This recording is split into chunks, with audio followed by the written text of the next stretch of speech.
Hello dear friend. इस video में हम क्वेश्चन डिस्कस करेंगे एनटीए सीईटी फिजिक्स सॉल्यूशन। ये 22 मई 2023 को शिफ्ट सेकंड में कंडक्ट हुआ था and this is part 2, question number 11 से 20। क्वेश्चन नंबर 11 है an infinitely long straight conductor carries a current of 150 ampere. मान लो हमारे पास इन्फिनिटी वायर है, उसकी जो करंट फ्लो है वो 150 एम्पियर है। At what distance from the conductor the magnetic field is equal to 10 की पावर -4 टेस्ला। यानी कि यहाँ से कितने डिस्टेंस पर, लेट वो डिस्टेंस x है, आप कुछ भी मान सकते हैं, आर एक्स ए। तो जो मैग्नेटिक फील्ड है लेट किसी पी पॉइंट पर, वो हमें गिवन है, इट इज गिवन 10 की पावर -4 टेस्ला। तो हमें निकालना है कि सेपरेशन कितना होगा, यानी कि दूरी कितनी होगी वायर से पी पॉइंट की। तो जो इन्फिनिटी वायर के लिए मैग्नेटिक फील्ड का फॉर्मूला होता है वो रहता है म्यू नॉट आई अपॉन में 2 पाई ए। मैं आपको कुछ फॉर्मूले बता देता हूँ। जैसे अगर फाइनाइट वायर होता है तो फाइनाइट वायर के लिए लेट जो वायर है वो एक्स डिस्टेंस पर है फ्रॉम दी पॉइंट पी, तो उसके लिए जो मैग्नेटिक फील्ड का फॉर्मूला होता है वो होता है म्यू नॉट आई अपॉन में 4 pi a sine phi one plus sine phi two. ठीक है। इसी का एक स्पेशल केस होता है इन्फिनिटी लॉन्ग वायर का। इन्फिनिटी लॉन्ग वायर के लिए फॉर्मूला ये चेंज हो जाता है, म्यू नॉट आई अपॉन में 2 पाई ए। और अगर आपके पास कोई सर्कुलर वायर है, उसके सेंटर पे आपको मैग्नेटिक फील्ड निकालनी है, तो उसके लिए फॉर्मूला हो जाता है म्यू नॉट आई अपॉन में 2 इंटू में इसका रेडियस आर। ये कुछ फॉर्मूले जो बेसिकली हमें यूज करने होते हैं। फिलहाल हम इस फॉर्मूले का यूज करेंगे। हमें सेपरेशन निकालना है। आप एक्स लिख सकते हो, ए लिख सकते हो, कोई दिक्कत नहीं। तो मैंने ए ले लिया है। तो it will be equal to mu naught I upon में 2 पाई इंटू में मैग्नेटिक फील्ड। अब सब वैल्यू पुट कर लेते हैं। म्यू नॉट की वैल्यू 4 पाई इंटू 10 की पावर -7, और करंट 150, 2 पाई, और मैग्नेटिक फील्ड 10 की पावर -4। पाई से पाई कैंसिल, ये आ जाएगा 2। तो 15 इंटू 2 कितना होता है 30। तो पावर हमें मैनेज करनी है। जब हम पावर मैनेज करेंगे तो देखो, हम इसको ऐसे लिख लेते हैं। पहले 2 इंटू 15 30, फिर हो जाएगा 300 इंटू 10 की पावर, ये 4 प्लस का हो जाए तो -7 + 4, तो कितना बचेगा -3। अब आप इसको ऐसे लिख सकते हैं 3 10 की पावर 2 और 10 की पावर -3, तो कितना बचेगा इंटू 10 की पावर -1 बचेगा। इसी को आप 0.3 मीटर भी लिख सकते हैं। तो करेक्ट आंसर होगा ऑप्शन बी। 12th क्वेश्चन है, as per Bohr model of energy required to remove electron from the ground state. तो हमें लिथियम प्लस आयन की ग्राउंड स्टेट से इलेक्ट्रॉन निकालने हैं, तो उसके लिए कितनी एनर्जी चाहिए। तो जनरली का जो फॉर्मूला होता है वो होता है -13.6 अपॉन एन स्क्वायर इंटू में Z square. Z is the atomic number. तो ग्राउंड स्टेट के लिए हम एन की वैल्यू देंगे 1, तो 1 का स्क्वायर। और जो जेड की वैल्यू होती है, हाइड्रोजन का जेड होता है हाइड्रोजन हीलियम लिथियम, यानी कि 3 होता है ये, तो यहाँ पर आएगा 3 का स्क्वायर। और -13.6 इंटू में 3 3 जा 9। तो जो मैग्नीट्यूड आएगा ये आएगा 122.4 इलेक्ट्रॉन वोल्ट। ठीक है, ये माइनस है। बट क्योंकि इलेक्ट्रॉन को हमें निकालना है तो इतनी पॉजिटिव एनर्जी हमें देनी पड़ेगी, बाइंडिंग एनर्जी। तो करेक्ट आंसर होगा 122.4 इलेक्ट्रॉन वोल्ट। क्वेश्चन नंबर 13 है, for transmitting a modulated signal of wavelength lambda, antenna की जो मिनिमम साइज होना चाहिए वो कितना होना चाहिए। तो इसमें डायरेक्टली आप याद रखेंगे λ/4 रहता है। Question number 14, A telescope has an objective lens 0.1 diameter। तो जो डायमीटर गिवन है मैं यहाँ पर लिख देता हूँ, diameter of objective lens, it is 0.1 meter and it is situated at a distance of 5000 metre from the object. और ये लगभग जो डिस्टेंस दे रखा है ऑब्जेक्ट से, एक तरह से इसको डी आप कह सकते हैं, ये है 500 मीटर का। What will be the minimum distance between these two objects which can be resolved by the telescope। तो ये दो ऑब्जेक्ट मान लीजिए यहाँ पर है, हमें क्या बताना, what will be the minimum distance between them. जो मिनिमम डिस्टेंस होगा वो कितना होना चाहिए ये हमें पता करना है। फिगर को मैं दोबारा बना रहा हूँ। लेट ये दो ऑब्जेक्ट है और यहाँ पर है टेलीस्कोप, और इसको इस तरह से लाइट आ रही है इनमें से, ठीक है। और जो सेपरेशन है ऑब्जेक्ट का टेलीस्कोप से, लेट ये है डी, और स्मॉल डी है separation between these two object, और लेट ये है एंगल थीटा। और डायमीटर ऑफ ऑब्जेक्टिव लेंस ये 0.1 है, तो इसको 0.1 में ए से डिनोट करूंगा। अब जो रिजोल्विंग पावर होती है टेलीस्कोप की, उसका जो फॉर्मूला होता है वो रहता है, इसको हम थीटा से डिनोट करते हैं, रिजोल्विंग पावर 1.22 लैम्डा अपॉन में a is the diameter of the lens. इसके अलावा अगर आप यहाँ से फॉर्मूला देखेंगे थीटा और स्मॉल डी में रिलेशन, तो ये आएगा theta equal to perpendicular upon base, मतलब डी अपॉन में डी। हमारा जो टारगेट है वो हमें निकालना है स्मॉल डी की वैल्यू फाइंड करना, ठीक है। तो मैं ये भी रिजोल्विंग पावर है, ये भी थीटा के इक्वल है, तो मैं लिख सकता हूँ कि D upon capital D equal होगा 1.22 लैम्डा अपॉन ए के। फिर स्मॉल डी हमें फाइंड करना, तो ये हो जाएगा 1.22 इंटू में लैम्डा इंटू में डी अपॉन में ए। अब सब वैल्यू पुट कर लेते हैं। 1.22 इंटू जो वेवलेंथ है वो है 600 नैनोमीटर, तो इसको 10⁻⁹ से मल्टीप्लाई करता हूँ। जो कैपिटल डी है वो यहाँ पर कितना है 500, दूरी कितनी है 500 अपॉन में small is the diameter, so it is given 0.1। इसको जब हम फाइंड करेंगे तो ये आएगा 3.6 मिलीमीटर, मिलीमीटर में आएगा 3.6। तो करेक्ट आंसर जो होगा वो रहेगा option C, 3.66 millimetre. Question number 15, which of the following can not be polarise.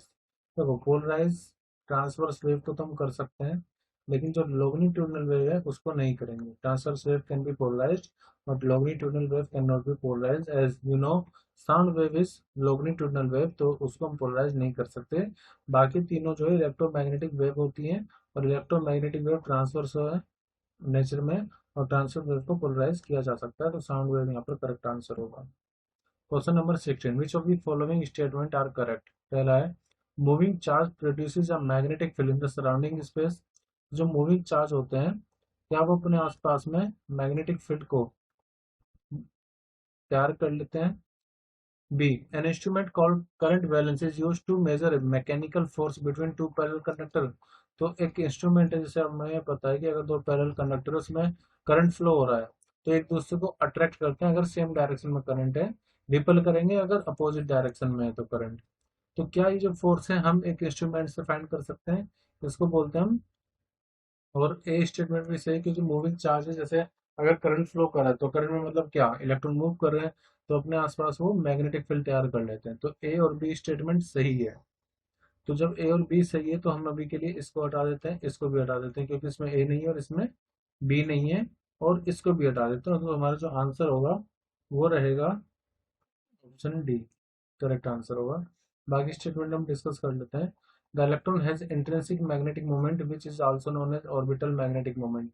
तो ऑर्बिटल मैग्नेटिक मोमेंट ऑर्बिट का होगा। The magnetic field several sources है, vector sum of the magnetic field of each individual source. तो ये statement सही है, vector, इसको हम सुपरपोजिशन भी कहते हैं, सुपरपोजिशन प्रिंसिपल। मान लीजिए किसी एक पॉइंट पर आप मैग्नेटिक फील्ड नेट निकालना चाह रहे हैं, तो जितने भी सोर्सेज है उन सबका आपको वेक्टर सम करना पड़ेगा नेट मैग्नेटिक फील्ड फाइंड करने के लिए। फिर the radius of circular component of motion is called the radius of the helix. ये स्टेटमेंट भी सही है। नेक्स्ट क्वेश्चन है 17, when a steady current flows in a metallic conductor of non-uniform cross section, which of this quantity constant along the conductor। जब एक constant current flow कर रहा है, स्टेडी मतलब कांस्टेंट करंट है, फ्लो कर रहा है through a non uniform cross section, तो मान लेते हैं इस तरह से नॉन यूनिफॉर्म क्रॉस सेक्शन है, तो इनमें से कौन सी ऐसी चीजें हैं जो कांस्टेंट रहेगी। पहले मैं आपको बता देता हूँ फॉर्मूला। जो ड्रिफ्ट वेलोसिटी का फॉर्मूला है वो करंट पर डिपेंड करता है, I equal to M E V D होता है। तो करंट कांस्टेंट है, तो ड्रिफ्ट वेलोसिटी इनवर्सली एरिया पर डिपेंड करेगी। अब क्योंकि वेरिंग क्रॉस सेक्शन एरिया है, तो जो ड्रिफ्ट वेलोसिटी होगी वो कांस्टेंट तो नहीं होगी, वो भी वेरी करेगी। तो ड्रिफ्ट वेलोसिटी तो इसमें नहीं होना चाहिए, तो इसको अभी के लिए हम हटा देते हैं, ड्रिफ्ट वेलोसिटी नहीं होगा। सिमिलरली इलेक्ट्रिक फील्ड अगर देखें तो E equal to J equal to होता है सिग्मा इंटू में E। तो E equal to J upon sigma हो गया। जे मतलब क्या, करंट डेंसिटी यानी कि करंट पर यूनिट एरिया। तो फिर से इनवर्सली एरिया पर डिपेंड कर रही है, तो इलेक्ट्रिक फील्ड भी सेम नहीं रहेगी, कांस्टेंट नहीं रहेगी। तो इसलिए बी को भी हटा देते हैं। तो सी हट गया और बी हट गया है। जब सी बी हट गया तो इसको भी कैंसिल करो और इसको भी कैंसिल करो। ठीक है, अब बचा हमारे पास ऑप्शन ए और ऑप्शन डी। ऑप्शन ए क्या है, करंट है। तो करंट तो कांस्टेंट हो गई, बोला स्टेडी करंट, तो करंट तो कांस्टेंट हो गए। तो ऑप्शन डी यहाँ पर करेक्ट हो जाएगा। ठीक है, करंट डेंसिटी क्यों नहीं होगा, देखो करंट डेंसिटी मतलब क्या, करंट पर यूनिट एरिया। तो करंट भी तो इनवर्सली ए पर डिपेंड कर रहा है, तो करंट डेंसिटी कांस्टेंट नहीं होगी, क्योंकि ये एरिया ऑफ क्रॉस सेक्शन पर इनवर्सली डिपेंड करती है। तो ये भी नहीं होगा, तो इसलिए करेक्ट आंसर होगा 17 का D. 18th, at the time of sunset appears to be at altitude higher than its actual position। मतलब कि जो ऑब्जेक्ट जहां पर है वो वहां पर नहीं दिख रहा है, तो इसके पीछे रीजन होगा रिफ्रैक्शन ऑफ लाइट का। जैसे स्विमिंग पूल का भी जो लोअर पोर्शन होगा, मान लो आप लोग कोई कॉइन है पानी में, वो आपको थोड़ा ऊपर दिखता है, एपरेंट डेप्थ जिसको हम बोलते हैं, तो वो भी रिफ्रैक्शन ऑफ लाइट की वजह से होता है। ये रीजन जो सनसेट है वो अपनी एक्चुअल पोजिशन पर नहीं दिखाई देगा, so it is because of the refraction of the light. Question number 19, a television transmitting antenna is 84 metre tall. मतलब कि कोई एंटीना की हमें हाइट गिवन है। How much surface area it can cover if the receiving antenna is at the ground level. देखो पहले हमें यहाँ पर एरिया निकालना हो, बट एरिया निकालने के लिए पहले हम फाइंड करेंगे डिस्टेंस। जो मैक्सिमम डिस्टेंस होगा उसके लिए जो फॉर्मूला होता है वो होता है D max equal to under root 2 into में radius of earth, R is the radius of earth, into में height of transmitting antenna, plus under root 2 radius of earth, height of the receiving antenna. Since जो receiving antenna है वो ground level पर है, तो उसके जो हाइट ऑफ रिसीविंग एंटीना है वो हो जाएगी 0। इसका मतलब ये पूरा पोर्शन कितना हो जाएगा, 0, क्योंकि एच आर 0 है। तो D max will depend on 2 radius of अर्थ जो होता है वो होता है 6400 किलोमीटर। तो इसको मीटर में हम चेंज करेंगे तो ये हो जाएगा 6400 किलोमीटर को मीटर में बदलना है। यह एक काम करते हैं, किलोमीटर में तो हमें ऑप्शन गिवन ही है, तो जो मीटर को है ना, मीटर को किलोमीटर में चेंज कर लेते हैं। तो ये 84 है, इसके लिए डिवाइड कर देते हैं 1000 से, ताकि मीटर में आ जाए। अब 2 जीरो से 2 जीरो कैंसिल कर दो यहाँ पर। जब हम इसको सोल्व करेंगे तो ये हमें मिलेगा 32 किलोमीटर। अब एरिया कितना हो जाए, तो एरिया का फॉर्मूला होता है पाई इंटू में रेडियस का स्क्वायर, तो यहाँ पर हम लेंगे टी का स्क्वायर। तो पाई इज 3.14 इंटू 32 का square and it will be equal to 3125 kilometre square. तो ये मैंने अप्रोक्स आंसर निकाला, तो यहाँ पर जो करेक्ट आंसर होगा वो होगा 3079। एक्चुअली ये जो 32 किलोमीटर लिखा है 32.79 आएगा, तो उससे आंसर में थोड़ा सा वेरिएशन आ जाएगा। सो मेथड यही होगा कि पहले आप डी मैक्स निकालो और फिर एरिया निकालो पाई डी स्क्वायर करके। Question number 20, when temperature of ferromagnetic material is increase by 20%।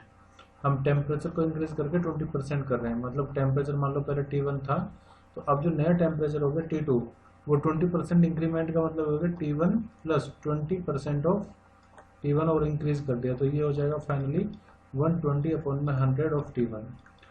तो ये T2 और T1 में रिलेशन हो गया। What is the percentage change in its magnetic susceptibility. तो जो मैग्नेटिक ससेप्टिबिलिटी मान लेते हैं, पहले Chi1 थी और बाद में जब टेम्परेचर T2 है, T1 पर है, जब बाद में टेम्परेचर हो गया T2, लेट ये हो गई Chi2। हमें निकालना परसेंटेज चेंज इन ससेप्टिबिलिटी, तो वो होगा परसेंटेज चेंज मतलब Chi1 माइनस Chi2 अपॉन में Chi1, ठीक है, इंटू में 100। ये हमें फाइंड करना है, तो उसके लिए हमें Chi2 और Chi1 में भी तो रिलेशन चाहिए। तो जो यहाँ पर ससेप्टिबिलिटी होगी वो इन्वर्सली डिपेंड करती है टेम्परेचर पर, ठीक है। तो हम ये लिख सकते हैं कि Chi2 upon Chi1 will be equal to T1 upon में T2, क्योंकि इन्वर्सली डिपेंड कर रही है इसलिए। तो काई 2 अपॉन काई 1 equal to T1 upon T2, यहाँ से कितना आ जाएगा 100 अपॉन में 120, जिसको आप लिख सकते हैं 5 अपॉन में 6। तो x काई 2 अपॉन काई 1 की वैल्यू आ गई 5 अपॉन में 6। अब यहाँ पर देखो, इसको मैं ऐसे लिख सकता हूँ 1 माइनस काई 2 अपॉन में काई 1 इंटू में 100, so it will be equal to 1 minus 5 upon 6, इसकी वैल्यू तो हमने निकाली है 5.6 है, इंटू में 100, या फिर ये हो जाएगा 6 माइनस 5 मतलब 1 अपॉन में 6 इंटू में 100, तो ये आएगा 16.66% अप्रोक्सीमेटली। तो करेक्ट आंसर होगा ऑप्शन ए।